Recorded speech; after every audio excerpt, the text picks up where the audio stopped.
যে কর্পোরেশনকে যত ট্যাক্স ছাড় দেয়া হবে অথবা অনুকূল ট্যাক্স রীতি ওদেরকে দেয়া হবে, ওরা তত এনকারেজড হবে যে ইনভেস্ট করতে। কর্পোরেশন গুলোকে অথবা বিগ বিজনেসকে এই সুবিধাটা দেওয়ার কারণেই আমেরিকার ধরেন আজকে এই যে পার ক্যাপিটা ইনকাম অথবা জিডিপি রেট এত high because of this benefits. Tax breaks অথবা ট্যাক্স লুপহোলস গুলো, এগুলো কিন্তু কোনো ফোকট না, এগুলো ক্রিয়েট করা হয় এবং লুপহোলসটাকে তৈরি করে রাখা হয় এবং দেওয়া হয় যে লুপহোলের যেন সুযোগটা যাদেরকে ওই ট্যাক্সিং অথরিটি, ওদের একটা ইন্টেন্ট আছে, ইন্টেনশন যে ওরা কোনো কোনো ব্যবসায়ীকে অথবা কোনো কোনো এন্টারপ্রেনারকে ওরা কোনো কোনো লুপহোলের মাধ্যমে ট্যাক্স বেনিফিট দিতে চায়। আমি আপনি আমরা সবাই মিলে যে পরিমাণ ট্যাক্স দেই, কর্পোরেশনের ক্ষেত্রে মাত্র 9% ট্যাক্স আসছে, বাট আমি আপনি আপনারা যেটা সব মিলে প্রায় 51% আসছে এখানে।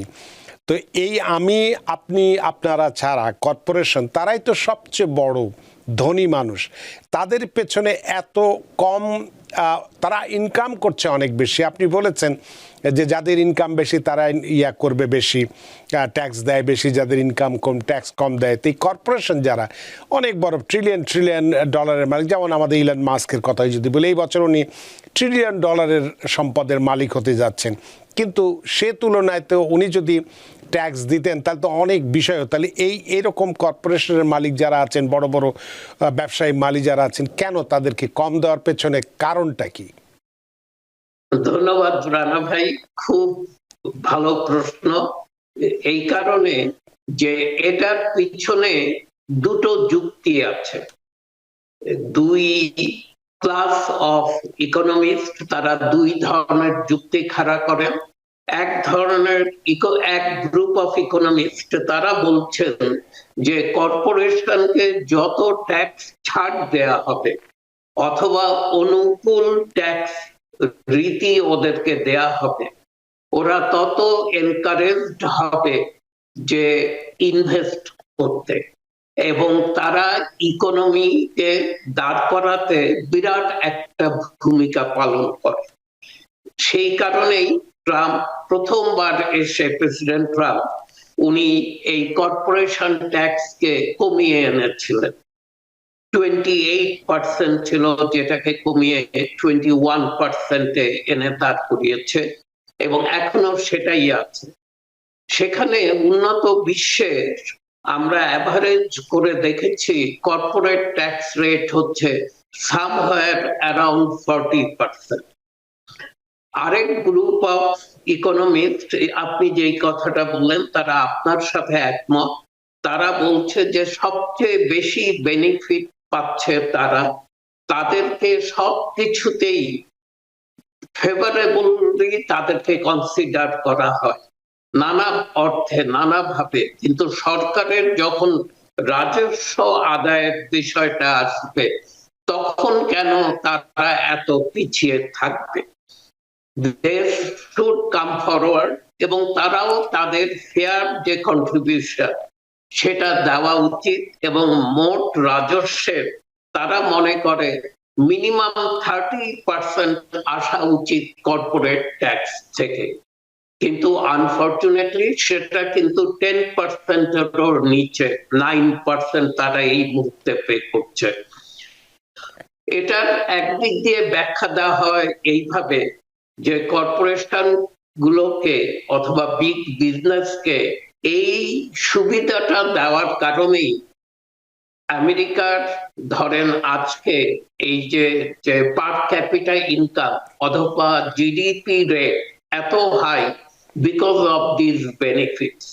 এই বেনিফিট গুলো ওদেরকে যদি না দেয়া হতো তাহলে হয়তো তারা এত বেশি এনকারেজড হতো না এখানে আরো ইনভেস্ট করতে এবং কর্মসংস্থান তৈরি করতে সহায়তা করছে, শ্রম শক্তি বৃদ্ধি করতে, এমপ্লয়মেন্ট অপরচুনিটি এসব যেগুলো আসছে এগুলো কিন্তু মোস্টলি প্রাইভেট সেক্টর থেকে, বিগ বিজনেস গুলোর থেকে।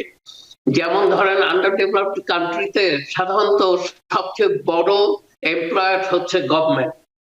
গভর্নমেন্ট ট্রাই করে তারা বেশি এমপ্লয়মেন্ট দিয়ে যেন দেশের ইকোনমিকে সচ্ছল রাখা যায়।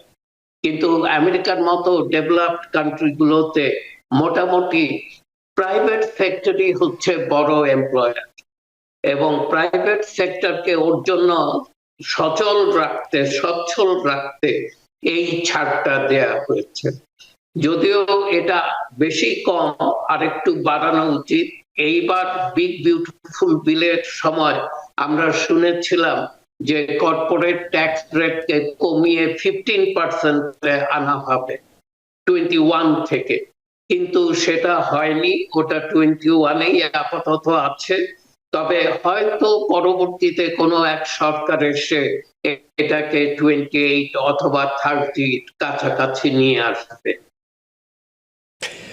এটাই আপনি যেটা বললেন, অর্থনীতিবিদরা যে যুক্তিটা দিচ্ছেন সেটারও দুটো দিকই আছে, নাকি আপনি একজন অ্যাকাউন্ট্যান্ট হিসেবে মনে করেন যে যেটা আমাদের বাংলা ভাষায় আমরা বলি তেলে মাথায় তেল ঘষার মতো, সেই বিষয়টি না আইআরএস এর আইনের মধ্যেই ফাঁক ফোকর আছে, যে ফোকর দিয়ে এই কর্পোরেটের মালিক যারা আছেন, বড় বড় বিলিয়নিয়ার মিলিয়নিয়ার যারা আছেন, তারা এই সুবিধাটা পেয়ে যাচ্ছে? এইটাও একটা কারণ কিনা? ট্যাক্স ব্রেকস অথবা ট্যাক্স লুপহোলস গুলো, এগুলো কিন্তু কোনো ফোকর না, এগুলো ক্রিয়েট করা হয় এবং লুপহোলসটাকে তৈরি করে রাখা হয় এবং দেওয়া হয় যে লুপহোলের যেন সুযোগটা, যাদেরকে ওই ট্যাক্সিং অথরিটি, ওদের একটা ইন্টেন্ট আছে, ইন্টেনশন, যে ওরা কোনো ব্যবসায়ীকে অথবা কোনো এন্টারপ্রেনারকে ওরা কোনো লুপহোলের মাধ্যমে ট্যাক্স বেনিফিট দিতে চায়, তো তারা সেটা দিয়ে থাকে এবং সেভাবেই দিচ্ছে, এবং সেভাবেই এই বড় বড় ব্যবসা প্রতিষ্ঠানগুলো পেয়ে আসছে এবং পাচ্ছে বলেই কিন্তু ওদের এমপ্লয়মেন্ট বাড়ছে। ওরা ধীরে ধীরে বড় হচ্ছে এবং বড় হলেই ওরা কিন্তু এই মাটিতেই, এই দেশেই ওরা ইনভেস্ট করছে। তো এটা কিন্তু কিছুটা হলেও সত্যি, এটা মানতে হবে যে এই সুযোগগুলো আছে বলে তারা কন্টিনিউয়াসলি ইনভেস্ট করে যাচ্ছে এবং কোম্পানিগুলো বড় হচ্ছে এবং এমপ্লয়মেন্ট বাড়ছে এবং ইকোনমিতে এটা একটা পজিটিভ প্রভাব ফেলছে।